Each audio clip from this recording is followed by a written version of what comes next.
নমস্কার বন্ধুরা, আজকে আমি চতুর্থ শ্রেণীর একটা সৃজনশীল প্রশ্ন নিয়ে আসলাম, অর্থাৎ গণিত সৃজনশীল।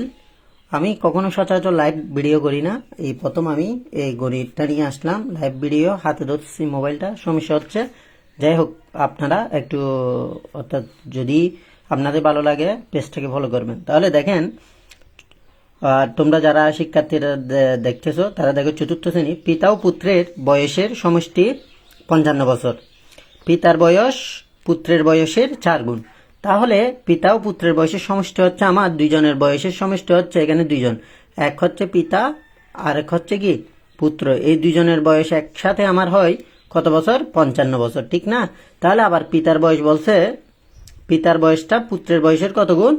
তাহলে এটা পিতা, যেটা পিতার বয়স সমান পুত্র গুণ ওই যে পুত্র যত বছর বলছে যত গুণ বলছে তত। তার মানে সাপোজ তোমাকে বলে যদি তোমার বয়স অর্থাৎ তোমার পিতার বয়স তোমার বয়সের 3 গুণ, যদি তোমার বয়স যদি 11 হয়, তোমার বাবার বয়স তখন কত হবে? তোমার বয়সের 3 গুণ হলে 33 বছর। অর্থাৎ আমার যদি বলে 4 গুণ, তাহলে 11-এর সাথে 4 গুণ হবে, তাহলে 44 বছর। এইভাবে এগুলো বাইর করতে হবে। অর্থাৎ যত গুণ, অর্থাৎ তোমার বয়সটা যত আর তোমার পিতার বয়স যত গুণ তত গুণ করে এটা বাইর করতে হয়। তাহলে এখানে যদি তোমার বয়স যদি হয় 10 বছর, তোমার বাবার বয়স যদি তোমার বয়সের 5 গুণ হয়, তাহলে হবে 50 বছর।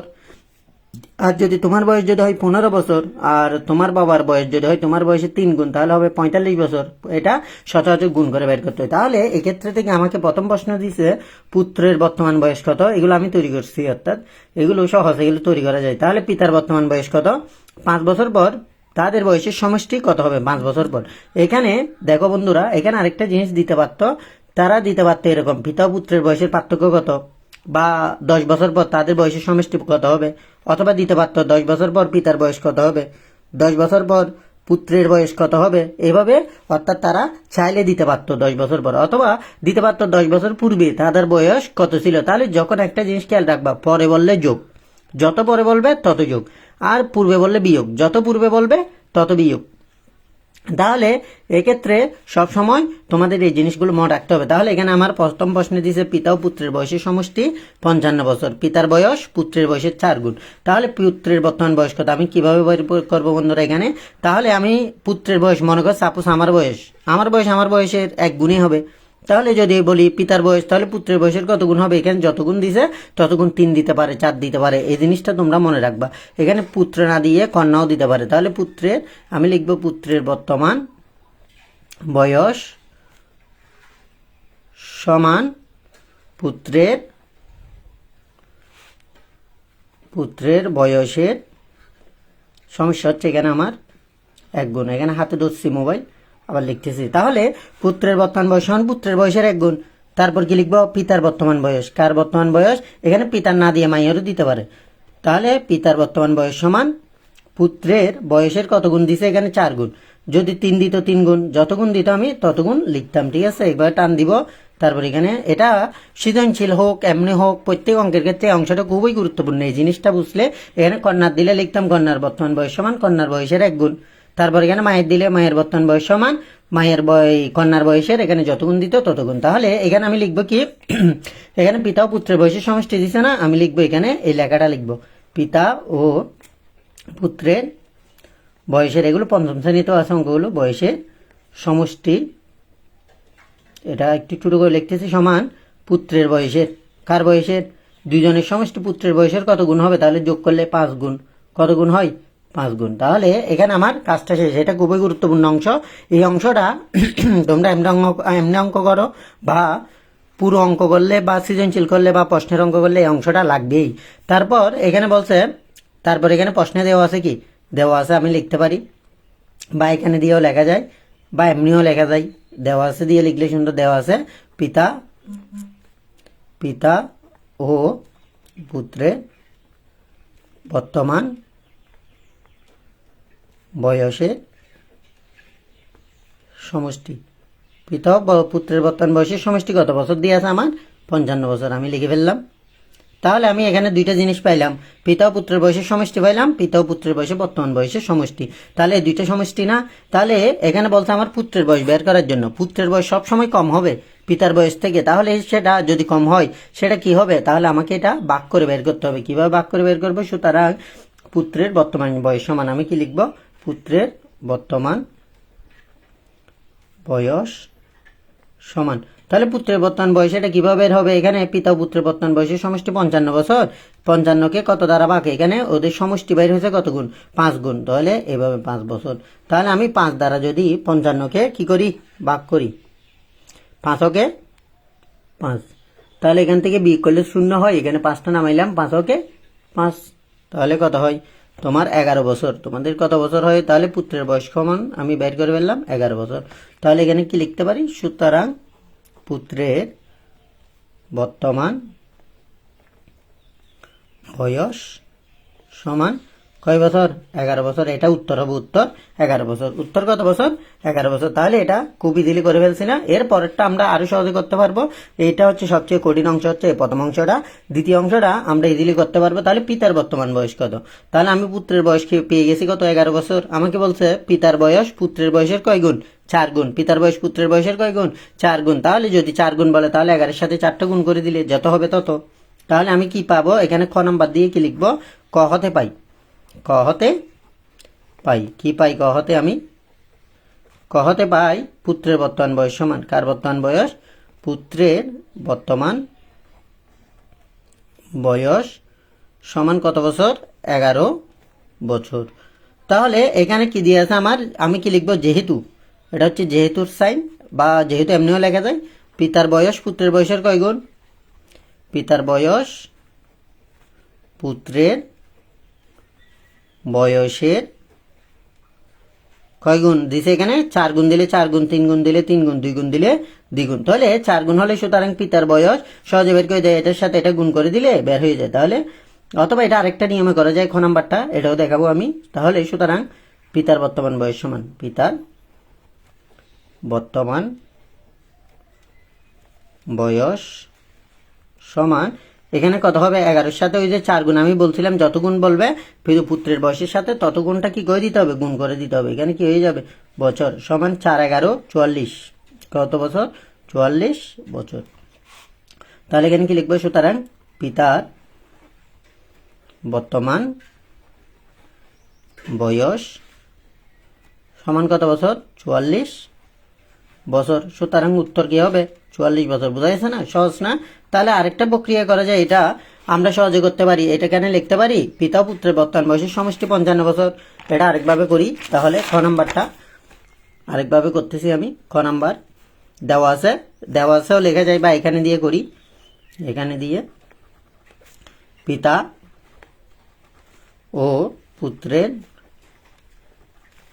বর্তমান বয়সের সমষ্টি হচ্ছে তোমাদের কত বছর, 55 বছর। কত বছর, 55 বছর। এদিকে বেশি চলে আসছে, 55 বছর।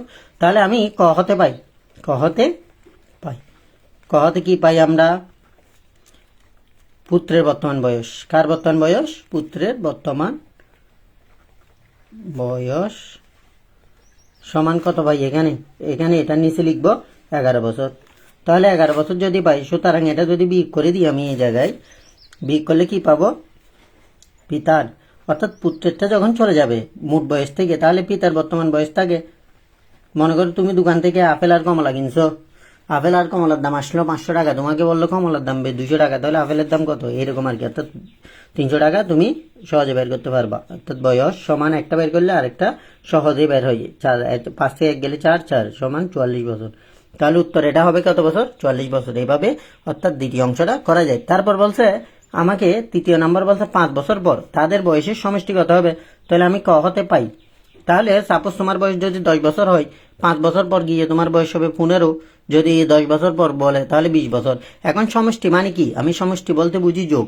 তাহলে যোগ করার ক্ষেত্রে আমাকে সবসময় মনে রাখতে হবে, আমি যোগটা দুইটাই একসাথে করে দিলে হবে না, এগুলো প্রথমে আলাদাভাবে বের করতে হবে। যদি আমি মনে করো পিতার বয়স বলছে এখানে 44 বছর বের হয়েছে, তাহলে তোমার ওই পুত্রের বয়স হচ্ছে 11, তাহলে সমষ্টি হয় 55 বছর। তাহলে 10 বছর পর তাদের বয়সের সমষ্টি যদি আমি বের করি, সাপোজ আমি দুইটার সাথে 10 যোগ করে দিলাম, তাহলে হইলো 65। তাহলে এটা তো বাড়লো শুধু একজনের, দুইজনের জন্য তো বাড়লো না, দুইজনের বয়স আলাদা বাড়বে না। অর্থাৎ তখন পুত্রের বয়স এটার সাথে 10 যোগ হবে, পিতার সাথেও 10 বছর যেমন বাড়বে, পুত্রেরও তেমন 10 বছর বাড়বে। তাহলে এগুলো দুইটাই যোগ করবে, বাড়বে বা পরে বললে এগুলো, অর্থাৎ পরে কত হবে এরকম বললে তাহলে যোগ হয়, তাহলে যত বলবে তত যোগ। তাহলে আমি ক হতে পাই কি লিখব, পুত্রের বর্তমান বয়স। এগুলো আলাদা করে বের করতে হবে, দুই একসাথে যোগ করে দিয়ে 10 যোগ করে দিলে হবে না। তাহলে পুত্রের বর্তমান বয়স কত হবে, আমার পুত্রের বর্তমান বয়স সমান, আমার পুত্রের বর্তমান বয়স কত বাইর হয়েছে, আমার 11 বছর না, তাহলে 11 বছরটা লিখলাম।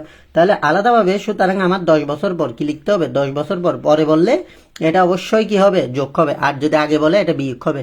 যত পরে বলবে তত যোগ, আর যত আগে বলবে তত বিয়োগ। তাহলে 10 বছর পর পুত্রের বয়স হবে, এখানে হবে কেন, এটা হচ্ছে ভবিষ্যৎ, এটা হচ্ছে ভবিষ্যৎ, সেজন্য 10 বছর পর পুত্রের বয়স হবে সমান কত, 11 যোগ কত, 10, 11 যোগ 10 বছর। তাহলে 11-এর সাথে আমি যখন 10 যোগ করব তখন এটা কত হয়ে যাবে, 21 বছর। ঠিক তদ্রূপ আমি খ হতে পাই, খ হতে কি পাই, ক হতে পেলাম আমি পিতার বর্তমান বয়স, ক হতে পাই কি পাইলাম, ক হতে পিতার বর্তমান বয়স, পিতার বর্তমান বয়স কত, আমার পিতার বর্তমান বয়স পাইছি 44 বছর, 44 বছর। তাহলে এখানে 10 বছর পর কি হবে, 10 বছর পর পিতার কি হবে, বয়স হবে সমান 44 যোগ কত, 10 বছর। তাহলে আমি যদি যোগ করে দিই দুইটা একসাথে, আমার কত হবে, 54 বছর। ঠিক এভাবে না, তাহলে একটা 21 একটা 54 কেমনে আসলো, কারণ পিতার বয়স 44 বছর, এটা আমি কত থেকে পাইছি, এর সাথে 10 যোগ করলে 54। এখানে এগুলো আলাদাভাবে বের করতে হবে। আমি যদি একসাথে সমষ্টির সাথে 10 যোগ করে দিই তাহলে তো একটা বের হয়, দুইটা তো আসে না, তাহলে অঙ্কটা ভুল হবার সম্ভাবনা থাকবে। সুতরাং এগুলো আলাদাভাবে বের করতে হবে। 10 বছর যদি বলে আগে, আলাদাভাবে আগে বিয়োগ করে বের করতে হবে। ঠিক তদ্রুপ এগুলো একটা অঙ্ক বহুভাবে সৃজনশীল করা যায় প্রশ্নগুলো, কিন্তু আমাকে প্রশ্ন কাঠামোটা বুঝতে হবে প্রথমত। তাহলে আমি কি লিখবো, 10 বছর পর পিতা ও পুত্রের, একটু সমস্যা হচ্ছে আমার, যেহেতু অর্থাৎ এটা আমি হাতে ধরে করতেছি ওই মোবাইলটা, তার 10 বছর পর পিতা পুত্রের বয়সের সমষ্টি। আমি লেখাগুলো একটু বেশি খারাপ আমার, এটা স্কুল লাইফ থেকে হবে সমান, এখানে হবেটা আমি অর্ধেক থেকে লিখতেছি, কারণ এখান থেকে লেখা যাবে না, এখান থেকে লিখলে, অর্থাৎ লিখে যাবে যদি লেখা বেশি থাকে, এখানে লেখার মানদণ্ড অনুসারে লিখতে হবে, আমার জায়গাটা করে নিতে হবে। তাহলে আমি যদি যোগ করি এখন, প্রথমে আমি কি লিখছি, পিতা, তাহলে পিতার জন্য 54 এটা, আর পুত্রের কত, 21 বছর। তাহলে এটা যোগ করলে দুইটা কত হয়, আমার 4-এর সাথে 1 যোগ করলে 5, এখানে 7 হয়, তাহলে 75 বছর। সহজ না একদম, তাহলে এটা উত্তর হবে। তাহলে 10 বছর পর পিতা ও পুত্রের বয়সের সমষ্টি হবে কত, 75 বছর। অর্থাৎ এইভাবে আমাকে অঙ্কগুলো করতে হবে। অর্থাৎ আমি দুইভাবে বের করে দেখাইছি ক নাম্বার, অর্থাৎ এই থিওরিটা আমি যদি ফলো করি সহজে অঙ্কগুলো করা যাবে। অর্থাৎ এই নিয়মটা যদি ফলো করি আমরা সহজে, অর্থাৎ এই নিয়মটা আমাকে বুঝতে হবে। আর যদি পূর্বে বলে তাহলে বিয়োগ করতে হবে, যদি পূর্বে বলে তাহলে কি হবে, পূর্বে বললে একটা জিনিস খেয়াল রাখতে, এখানে বর্তমান বয়স না, এখানে যদি বলো 5 বছর পূর্বে, তাহলে 11 থেকে 5 বিয়োগ, সাপোজ তোমার বয়স এখন 10 বছর, তাহলে 5 বছর পূর্বে কত ছিল, তাহলে তুমি ছোট ছিলা তখন, ইজিলি হিসাব, তাহলে 10 থেকে 5 চলে গেলে তখন কত হয়ে যাবে, অর্থাৎ 11 থেকে যদি 5 চলে যায় ঠিক তদ্রুপ তখন 6 হবে। ঠিক তদ্রুপ এখানেও তোমার 44 থেকে যদি 6 চলে যায়, তারপর 38 হবে, দুইটা যোগফল করে সমষ্টি হয়ে যাবে। তাহলে এইভাবে এগুলো বের করতে হবে আলাদাভাবে। এটা তোমার আবার আলাদাভাবেও দিতে পারে, মনে করো 10 বছর পর পুত্রের বয়স কত হবে 2 মার্কের জন্য, তখন 10 বছর পর পুত্রের বয়স কত হবে, বর্তমান বয়স এটার সাথে 10 যোগ করে দিতে হবে। আবার দিতে পারে 10 বছর পর পিতার বয়স কত হবে, এটার সাথে এই বর্তমান বয়সের সাথে 10 যোগ, সবগুলো বর্তমানের সাথে হয় যোগ হবে, পূর্বে বললে পূর্বে বা আগে বললে বিয়োগ করবা, আর যদি পরে বলে যোগ করবা।